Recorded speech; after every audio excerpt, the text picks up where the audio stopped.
I would like to introduce Kay's son, Bob Byram.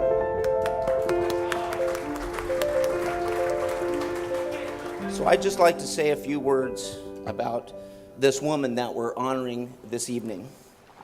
There's a story of sacrifice, survival, overcoming, hope, inspiration, persistence, and giving.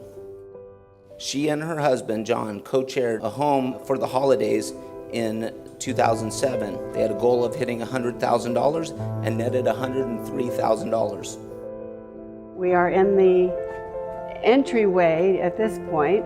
This building was built in the 1950s. It's, like I say, an old building, but it serves a wonderful purpose for our ladies that need shelter and a program to get their life back together again. Her time, she's endless energy, so she went from morning till night working. She had a family, and then she had the support of all these women in this organization that she felt was on her heart to help, and there had to be sacrifices. She doesn't show it though, so it's hard to pull that out. Kay came to Wise Place before it was Wise Place.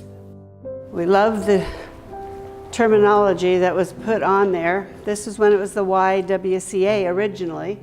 Courage, faith, hope, love, and vision. And it certainly fits what we're doing here at Wise Place. We were called the Hotel for Homeless Women back then, and Kay helped raise $1 million to build the hotel in 1985, and they opened in 1987. And here's the clothes closet that is set up for the ladies. Everything from clothing for job interviews to casual. To me, it's very heartwarming to know that they have a place to get their clothing.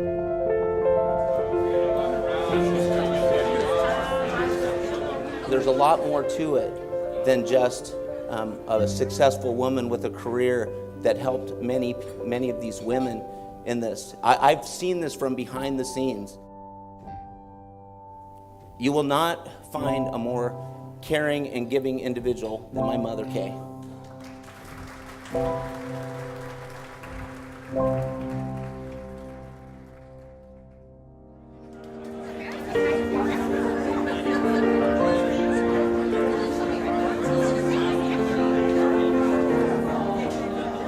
Well, for the last 30 years, I've obviously not been around for the last 30 years, but I had no idea until a couple weeks ago anything about what she'd been up to with Wise Place or anything like. I hadn't really heard anything, and it's funny because I heard that she was an honoree at this event, and I was like, what has she been up to?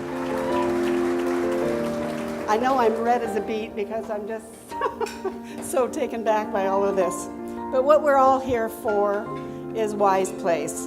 Well, Wise Place, I didn't know anything about, quite honestly, back in 1985. It was then the YWCA, and the draw to that facility was the fact that there were homeless women at that time starting to sleep under the eaves of the building for safety. The YWCA building seemed to be the spot where the women felt comfortable, and so we decided at that point in time that what we needed to do was to raise some funds to help these homeless women get off the streets. This here is the lobby area where anyone would come in and kind of see around. The administrative office right now is closed down on a Friday afternoon. This is Kathy Bowman, the executive director for Wise Place. And I know she's got a cold, and I know she doesn't feel her best, but she looks beautiful. Well, when I think of Kay Byram Travers, I think of when I first came to Wise Place, and the president of the board told me there were a couple of people that I had to meet, like in my first week.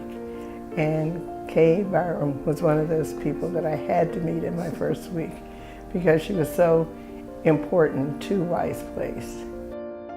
She's fun to be around. You know, she's lighthearted and she likes to have fun, but also she can be very direct and very straight to the point. Whatever you're going through in life, she can like get to the heart of it and deal with it. 30 years ago, we opened the facility of Wise Place, or the rooms, I should say, for the women. We didn't want just a place for people to think it was just a shelter. We wanted it to be known this was a 90-day program to help women come in, get counseling, things that they needed to get themselves back on their feet, help them find jobs. There was a clothes closet, helping them to have clothes and that for interviews, a place to get a warm meal and to get their dignity back. It took us $1 million. We raised that back in 1985 to take the roof off, put the 27-bed facility above us, which also has showers and a lounge area up there for them and rooms to meet. I can't say that it was a drive to help these women. It was just to help women in general. And because this was such a growing problem, and quite honestly, I had no idea that there was a homeless problem in Orange County. You have to remember, I was dealing with rather affluent people in my business, which were people looking for financial planning and investment and all of those types of things. So I was totally unaware of this problem. So when it came to my attention, I was just quite taken back. And it just seemed like at that point in time in my life, in 1985, I just kind of gotten more established, and I felt like it was time for me to give back. And so this is the project that touched my heart. In the 21 years that I've been here, I don't remember a time when Kay wasn't doing something. And if it wasn't Kay, it was John. On any given day, I would look up and see either Kay or John standing in my doorway with donations, with clothing, with furniture, with appliances, and not just herself, but for people that came in contact with her. I don't think anyone came in contact with Kay that they didn't learn something about Wise Place. Well, this is Kathy's office now, but I was just sharing that this was my table for my meetings with my clients, and that was the desk in my office. And when I retired, I said I want someone that'll love it, and so. It was not unusual for us to get clothing, furniture, or anything you can think of from Kay. For as long as I can remember, Grandma has taken it upon herself to give me, all my siblings, all her grandkids Christmas gifts like every year, and birthday gifts every year. Now I'm from a family of over 10, there's 11 of us, and every year, including my parents, we'd all get gifts. My mother, when my father left my sister and I when I was 1, my sister was 3. My sister Karen has also worked with Wise Place. My mom was the rock.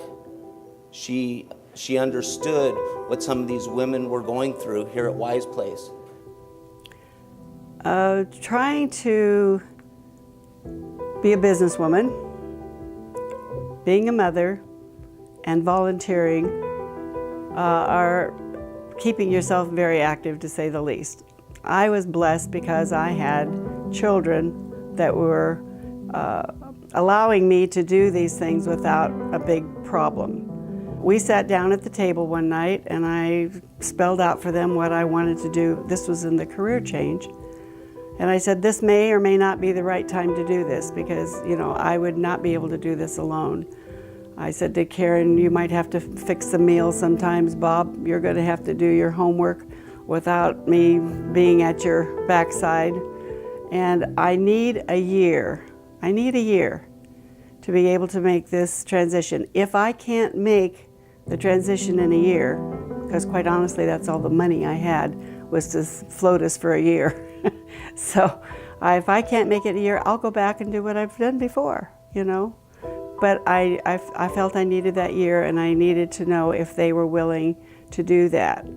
And so we just had that discussion, and they said, oh yeah, we can do that. It was wonderful. It was really interesting because a year later, we sat down at the table and I said, we've made it. A year has gone by. I'm going to choke up.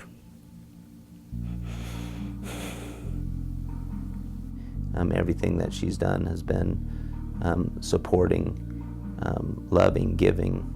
She does that with everybody, but especially her family, and we have been the beneficiaries of that love and giving.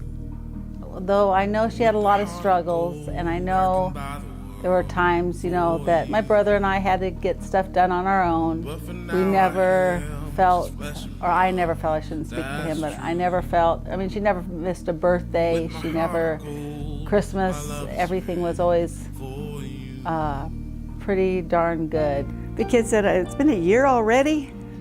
I said, yes. And so we made it, and we just kept moving forward. And of course, that's the career change. But then as we got into the being able to help others, they just went along with it. We just made it work. It just seemed right. She always finds the good, never the bad. And how do I do that? Not I can't do that. And I just, for me, hope that I can bring a little of that, because she's left it to all of us. And in sharing this, she really has. I just have to say that Kay, or Grandma, is one of the strongest women that I know, and I aspire to be like her.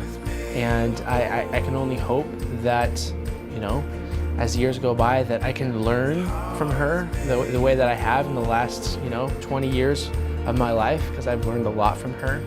And I look forward to my kids getting to know her better. She's really just the best grandma. That's pretty much all you can say. My mother is my hero. When my dad wasn't there, she's the rock of our family. And I appreciate her so much and love her so much, and we all do. I can't imagine what life would be without her. Well, Grandma is pretty awesome. You always can, depend on Grandma, and she's always there. She's always wanting to serve. She's always wanting to be there, and and sometimes I feel like I should be there for her, because she's always always serving and always putting others first before herself, and it's really touching.